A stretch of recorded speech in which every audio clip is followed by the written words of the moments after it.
Hello guys, अपनी zoology की class start करते हैं। 11 पॉइंट तक हमने अगले वीडियो में समझा दिया था। अब बात करते हैं सीलिया और फ्लैजिला।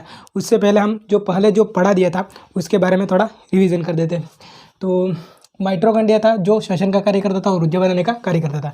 राइबोसोम जो प्रोटीन बनाने का कार्य करता था, जिसको प्रोटीन की फैक्ट्री भी कहा जाता है। उसके बाद गोल्जी बॉडी जो परिवहन का कार्य करता था।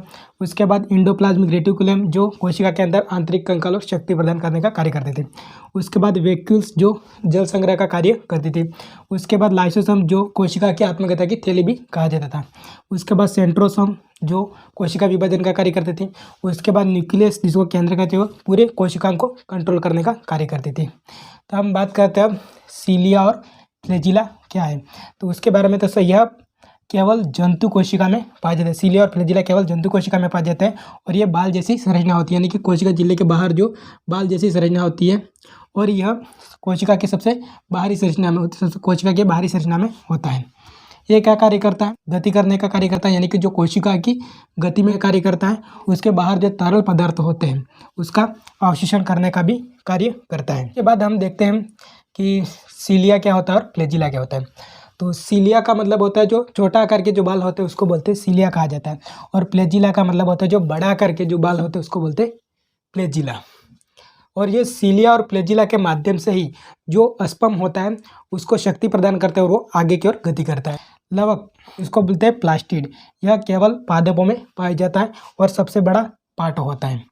जैसे कि जंतुओं में सबसे बड़ा पार्ट होता है जो केंद्रक होता है, उसी प्रकार जो पादप होता है उसमें यह सबसे बड़ा पार्ट होता है वो लवक होता है। यह 3 प्रकार का होता है। हरित लवक होता है जिसको बोलते हैं क्लोरोप्लास्ट। इसके अंदर यह होता है वो हरे रंग का होता है। उसमें क्लोरोफिल होता है, क्लोरोफिल के अंदर मैग्नीशियम होता है और उसके द्वारा प्रकाश संश्लेषण की क्रिया होती है और भोजन निर्माण का कार्य करती है।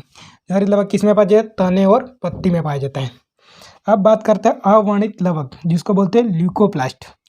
यह होता है वो भोजन संग्रह का कार्य करता है, यानी कि भोजन को स्टोर करने का कार्य करता है और ये कहाँ पर जड़ और मूल में पाया जाता है। अब बात करते हैं वर्णित लवक यानी कि क्रोमोप्लास्ट। क्रोमो का मतलब होता है रंग, यानी कि यह रंग प्रदान कार्य करता है, यानी कि भोजन बनाया क्लोरोप्लास्ट ने और ल्यूकोप्लास्ट ने भोजन स्टोर किया और इसको रंग प्रदान करने का कार्य किसने किया? क्रोमोप्लास्ट।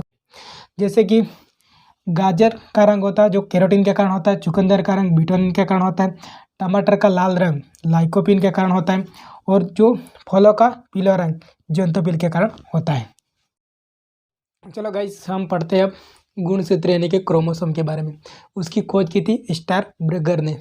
गुणसूत्र जैसे कि बात की जाए, कोशिका हमारे शरीर की सबसे छोटी होती है, उसको जूम करके देखने पर ये सारे प्रकार के ऑर्गन दिखाई देते हैं। उसमें यह होता है जो केंद्रक होता है, केंद्रक के अंदर उपस्थित होता है जो क्रोमोसोम, यानी कि गुणसूत्र होता है केंद्रक में उपस्थित होता है। क्रोमोसोम के अंदर होते हैं डीएनए, आरएनए और जीन वगैरह उसमें होते हैं। अगर बात की जाए मानव में उसकी संख्या की बात की जाए तो वो 46 होते हैं और जोड़े में 23 होते हैं। अगर बात की जाए तो क्रोमोसोम का कार्य क्या है, तो क्रोमोसोम का कार्य होता है हमारे शरीर को निर्माण करने में सबसे महत्वपूर्ण भूमिका निभाती है वो क्रोमोसोम, यानी कि गुणसूत्र करता है। और अगर ये जोड़े में क्यों होता है? जोड़े में इसलिए होता है क्योंकि हमारे शरीर का अधिकतर जो पार्ट होता है वो सभी प्रकार के पार्ट होते हैं वो जोड़े में होते हैं। अगर पैर, हाथ, लंग्स जो सभी प्रकार के जो अंग होते हैं वो सभी प्रकार के जोड़े में होते हैं, इसलिए गुणसूत्र होते हैं वो जोड़े में होते हैं।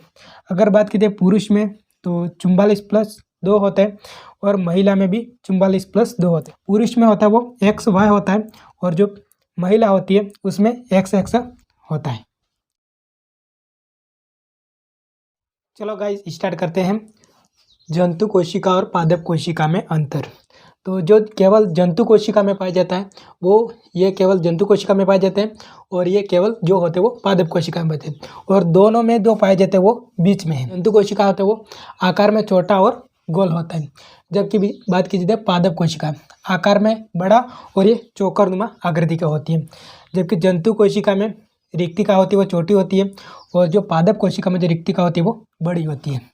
अब बात की जाती है केवल जो जंतु कोशिका में पाया जाता है वो सीलिया और फ्लैजिला और लाइसोसोम होते हैं, वो केवल जंतु कोशिका में पाए जाते हैं। अब बात की जाती है जैसे कि पादप कोशिका में कोशिका भित्ति, लवक और हरित लवक। लवक के अंदर जो हरित लवक होता है वो होते हैं वो केवल पादप कोशिका में पाए जाते हैं। अब बात की जाती है दोनों में समानता है। कोशिका झिल्ली जो अंदर सभी प्रकार के ऑर्गन्स रहते हैं, तो कोशिका झिल्ली होती है वो पादप कोशिका और जंतु कोशिका दोनों में पाई जाती है। माइटोकॉन्ड्रिया जो ऊर्जा बनाने का कार्य करते हैं वो भी होते हैं जंतु कोशिका और पादप कोशिका दोनों में पाए जाते हैं।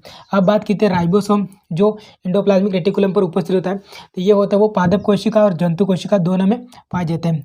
अब बात है एंडोप्लाज्मिक रेटिकुलम, ये भी जंतु कोशिका और पादप कोशिका दोनों में पाए जाते हैं। अब कहते हैं गोल्जी बॉडी जो परिवहन का कार्य करते हैं, यह भी होता है वो जंतु कोशिका और पादप कोशिका दोनों में पाए जाते हैं। अब बात की केंद्रक, ये भी जंतु कोशिका और पादप कोशिका दोनों में पाई जाती है। अब बात की तारक कायम, ये भी जंतु कोशिका और पादप कोशिका में पाई जाती है।